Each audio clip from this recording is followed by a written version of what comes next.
Hey there everyone, it's Michael Dougal. I review nootropics, and during this video I'm going to share with you my personal Wellbutrin experience as I was first introduced to Wellbutrin way back in 2013, and I've been off and on ever since. And Wellbutrin has really been like the miracle pill for me.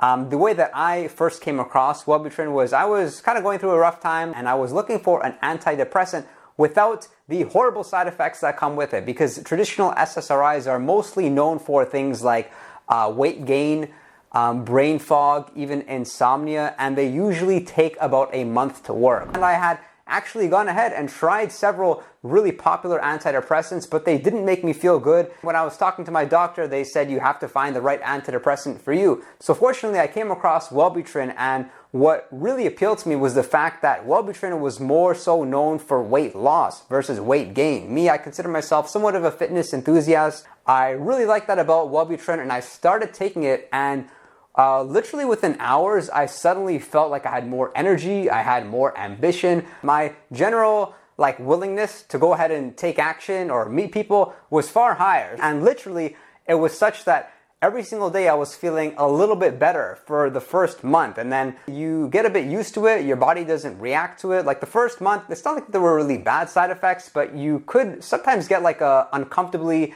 elevated heart rate. So I had used Wellbutrin back then, again 2013, 2014, and then I decided to get off of Wellbutrin because I felt like I didn't really need it anymore.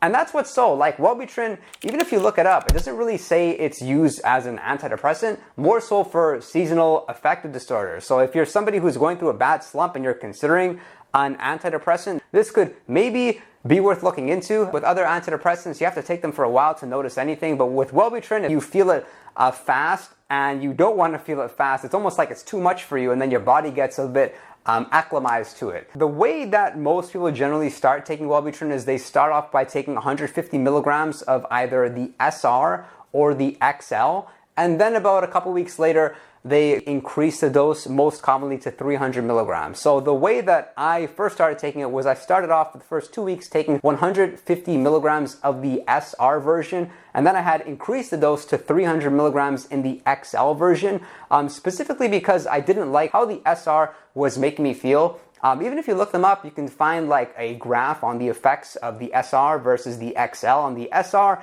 pretty much like peaks very, very early within hours, and then with the XL, you can see it's a nice like gradual increase of its effects, and then it slowly tapers off. So with the SR, you feel it very fast. You'll get a bit of appetite suppression. If you have experience with ADHD prescriptions, it feels like a little bit like that. And then, like I mentioned, when I was on the 300 milligrams XL, I felt great. Like I really didn't feel like I was taking anything, which is what you want with an antidepressant. You don't want to feel like a zombie. You don't want to feel a depersonalization or suppressed energy or brain fog. You want to feel like yourself, if anything, with a better mood, right? And a willingness to go ahead and take action towards whatever your goals you have. So the benefits in summary are it's going to improve your mood. It will make you have an improved level of concentration. You'll get a little bit more energy. It can, to some extent, suppress your appetite, which makes it really good for weight loss. And your courage, like your willingness to go ahead and try new things, is far higher. Like I've had some of my best years ever as far as income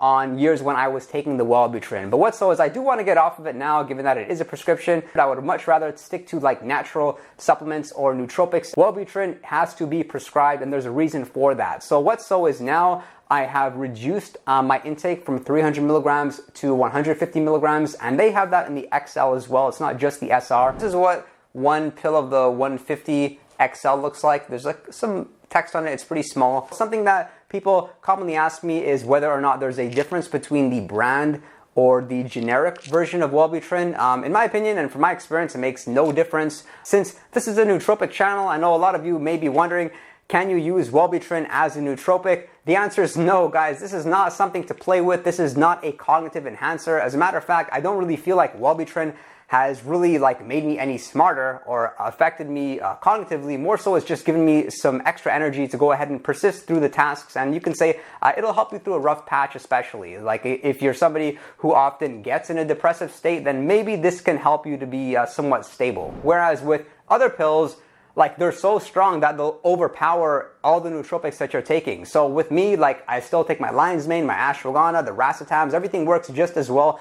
The only main difference I have found is since Wellbutrin is known to make you use more choline, it is such that I prefer taking more choline when I'm using Wellbutrin. So what that looks like for me is my favorite form of choline is alpha GPC. This is what it looks like. Each capsule is 150 milligrams, and I'm using this on average like 3 times a day. And again, if you are taking Wellbutrin, that's something to keep in mind, especially if you're getting brain fog or you're really not feeling as sharp as you typically are. It could be, of course, because you're depleting your choline stores, so you may want to replenish your choline. Choline is also found in egg yolks, so I've talked extensively about alpha GPC. In this video, I will link over here. Honestly speaking, the biggest problem with Wellbutrin is that I can't find a problem, whereas with other prescriptions, they've always had some sort of problem, but Wellbutrin, you feel more energetic, you feel ambitious, at the same time, your nootropics still work. And on top of this, it even helps with weight loss. Like, that is incredible. It's been the miracle pill for me, but this is not for everyone.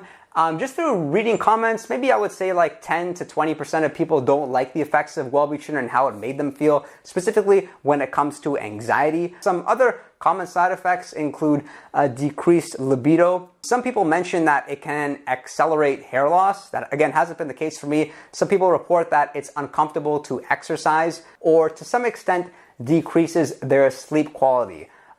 If you were to ask me what my side effects have been, like I mentioned, there haven't been any. I have found that sometimes when I take stimulants along with Wellbutrin, that can make me feel very uncomfortable, like if I take too much caffeine. But what's so is if you are using the XL, then you should be better off with the XL form. It's very subtle. You can't really notice really too much happening. So I've tried both. I've tried taking 150 milligrams of the SR 2 times per day, and I've compared that with taking the 300 milligrams XL, again, just once a day. So same dose, but I definitely felt better taking the 300 milligrams XL. And the way that I'm taking it is once, pretty much first thing in the morning or within an hour or an hour and a half of waking up. And I would strongly advise that you do not take it in the second half of the day. For me, I won't take it like after 2 o'clock, for example, because what so is it will keep you up, although it may not be a typical stimulant that we're used to, it will cause you to be somewhat more alert. Because I personally practice intermittent fasting, I do take it in the morning and then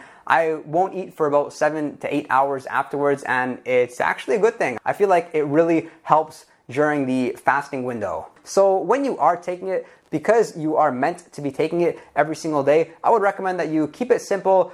Take it at the same time of the day every day that you consume it. There has been the occasional day where I forget to take it, and during those days, I don't really feel too much worse, but I definitely notice a little bit of social anxiety and maybe like slightly less energy, but it's nothing like too significant. I've had experience getting off of Concerta being a very popular prescription for ADHD, and coming off of that was kind of like the same effect times 10. And because of that, I have a lot of confidence that getting off of Wellbutrin really shouldn't be too hard, but it does to some extent concern me the fact that when I miss a day of taking it, I don't really feel that great. So for that reason, I am going to spend the next several months getting off of Wellbutrin, and I will keep you updated on my progress with that. Please subscribe if you got value from this video, and drop a comment below if you have any questions about nootropics or anything pertaining to this video, and I will look forward to seeing you all next time.